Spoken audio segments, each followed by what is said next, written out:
مریم از یک نسبت عیسیٰ عزیز.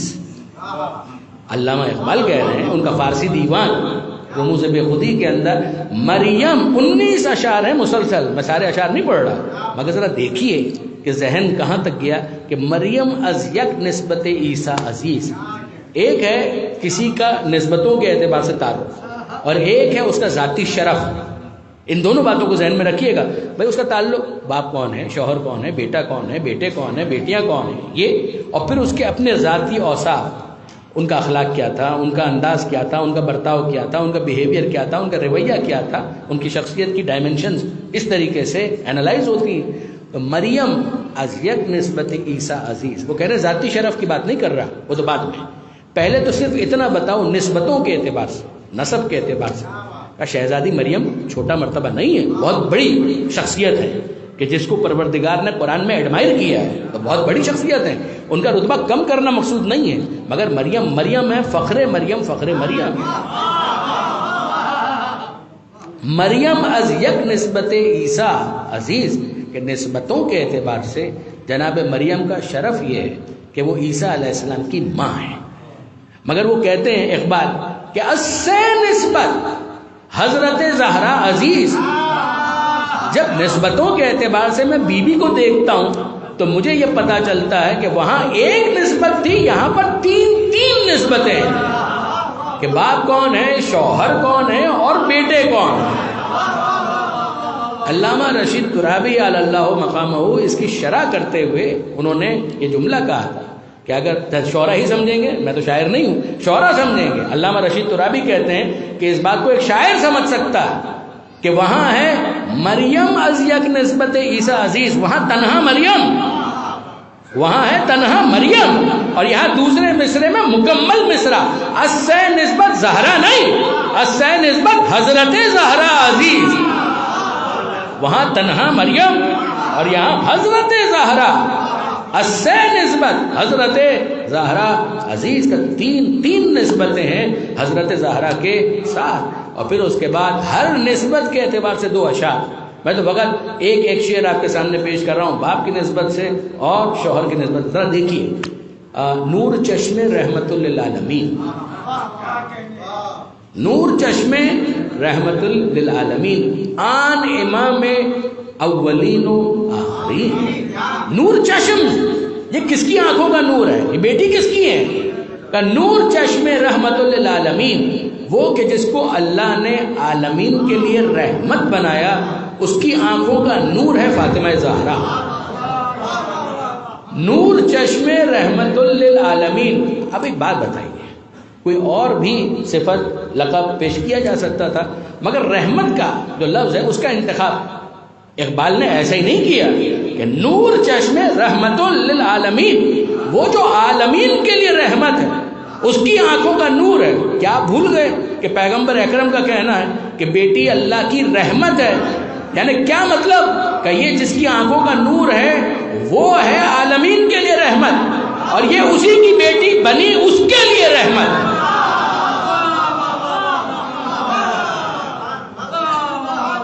نور چشم رحمت للعالمین، آن امام اولین و آخرین. دوسرا شعر چھوڑ رہا ہوں. اب آئیے مولا کے حوالے سے، بانو آن تاجدار حل عطا. یہ زوجہ کس کی ہیں؟ کہ بانو آن تاجدار حل عطا. یہ زوجہ ہیں ان کی جس کے سر پر حل عطا کا تاج ہے. دیکھیے واقعہ عجیب ہے. بانو آن تاجدار حل عطا، سورہ حل عطا جن کی شان میں نازل ہوا، ان کے سرخیل، ان کے سردار ہیں مولا کائنات، کا ان کے حرم میں ان کی زوجہ ہونے کا شرف حاصل ہے جناب سیدہ کو. بانو آن تاجدار حل عطا. میں نے بہت سوچ سمجھ کر یہ جملہ کہا تھا جو پہلے بھی کہا، ذرا غور کیجیے گا. بات کیا ہے؟ بات یہ ہے کہ حل عطا کا سورہ اہل بیت کی شان میں نازل ہوا. یہ بعض کم ظرف مفسرین کو ہضم نہیں ہوگا،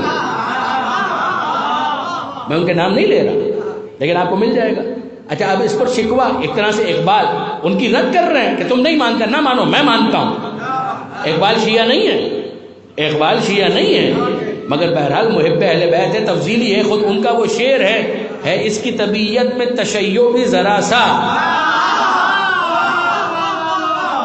شیعہ نہیں ہے اس کی طبیعت میں تشیع بھی ذرا سا، کیوں؟ کہ تفضیل علی ہم نے سنی اس کی زبان، کہ ہم نے علی کی فضیلت اس کی زبان سے سنی ہے۔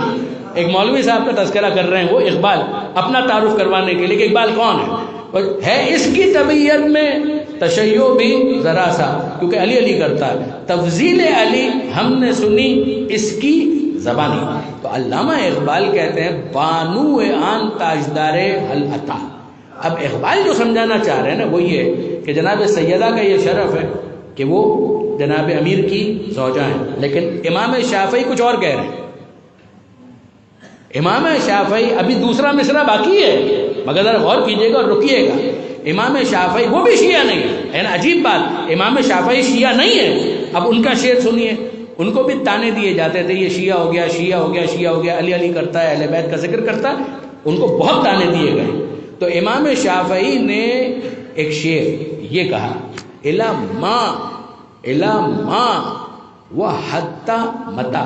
علماء کرام تشریف فرمائے، ذرا آپ دیکھیں واقعاً الا ما و حتی متا، یہ پہلا مصرع ہے، کب تک آخر کب تک؟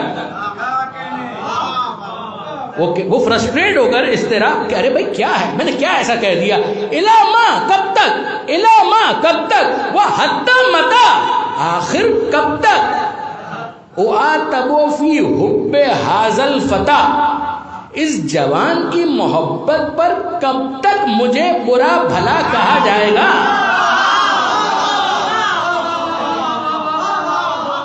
الا ما وحتی متا اعاتب فی حب ھذا الفتى، فتى کا مطلب جوان، لا فتى الا علی، وہی فتى، آخر کب تک اس جوان کی محبت پر مجھے برا بھلا کہا جائے گا۔ اب اس کے بعد امام شافعی جو کہہ رہے ہیں وہ اقبال کے قول کے بالکل برعکس ہے۔ اقبال نے یہ کہا تھا کہ بانو آن تاجدار حل عطا، کہ یہ زوجہ ہیں ان کی، یعنی ان کا تعارف کرواتے ہوئے کہ بھائی ان کا مرتبہ دیکھو، یہ زوجہ ہیں، مجھے اس سے بھی انکار نہیں ہے، مگر وہ فکر کا ایک رخ ہے، یہ فکر کا دوسرا رخ ہے۔ شافعی کہتے ہیں میں ایسے ہی علی کا دیوانہ نہیں ہوں، وہ کہتے ہیں میں ایسے ہی علی کا عاشق نہیں ہو گیا۔ الا ما و حتی متا، کب تک آخر کب تک، اعاتب فی حب ھذا الفتى، اس جوان کی محبت پر آخر مجھے کب تک معتوب کیا جائے گا، میں ایسے ہی علی کا دیوانہ نہیں ہوں۔ حل زوجت فاطمہ غیرہ، کیا زہرا کا شوہر ہونے کا شرف کسی اور کو بھی ملا؟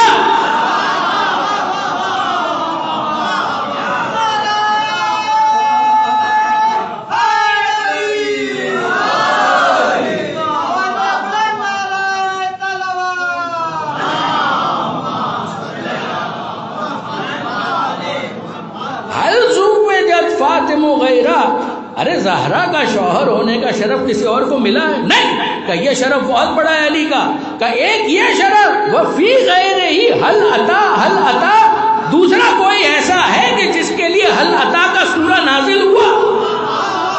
کہ ایک یہ وجہ کہ زہرا کے شوہر ہیں، دوسری یہ وجہ کہ حل عطا کے تاجدار ہیں۔ تو یہاں پر تو یہ دونوں بالکل ایک پیج پر آ گئے۔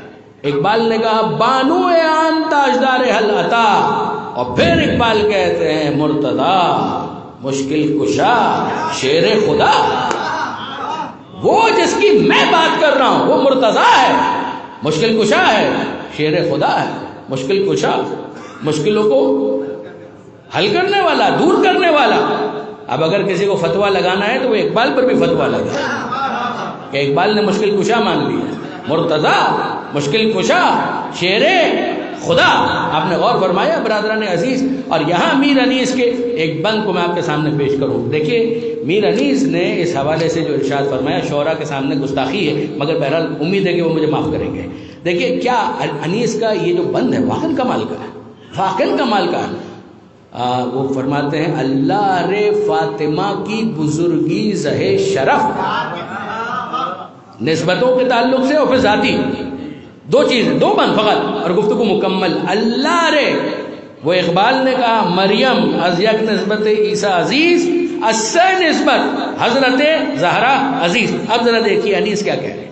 اللہ رے فاطمہ کی بزرگی زہ شرف، بابا ملا تو فخر رسولان ما سلف. بابا ایسا کہ جس پر ما سلف کے تمام رسول فخر کریں کہ یہ ہے مصطفیٰ.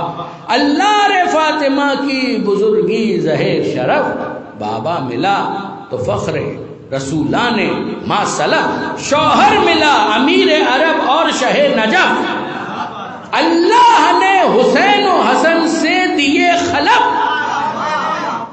شوہر ملا امیر عرب اور شاہ نجف، اللہ نے حسین و حسن سے دیے خلف. دونوں امام خلق کے حاجت رواں ہوئے، مشکل کشا کے بیٹے بھی مشکل کشا ہوئے.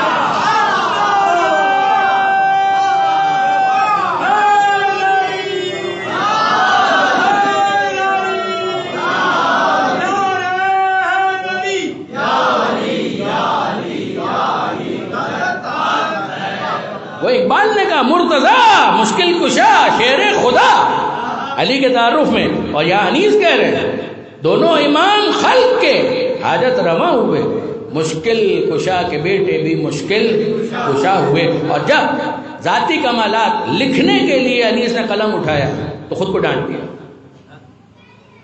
زجر و توبیخ کی عجیب منزل. ہاں اے زباں خاموش، ادب کا ہے یہ مقام. کس کے کمالات لکھنے کے لیے قلم اٹھایا ہے؟ تجھ میں یہ طاقت ہے، مجال ہے. ہاں اے زباں خاموش، ادب کا ہے یہ مقام. کوثر سے منہ کو دھولے تولے فاطمہ کا نام. زبان نجس میں یہ طاقت کہاں سے آ گئی کہ وہ شہزادی کا نام لے رہا ہے؟ کوثر سے منہ کو دھولے، کوثر سے منہ کو دھولے تولے فاطمہ کا نام. اے دل بجز درود نہ کچھ کیجیو کلام.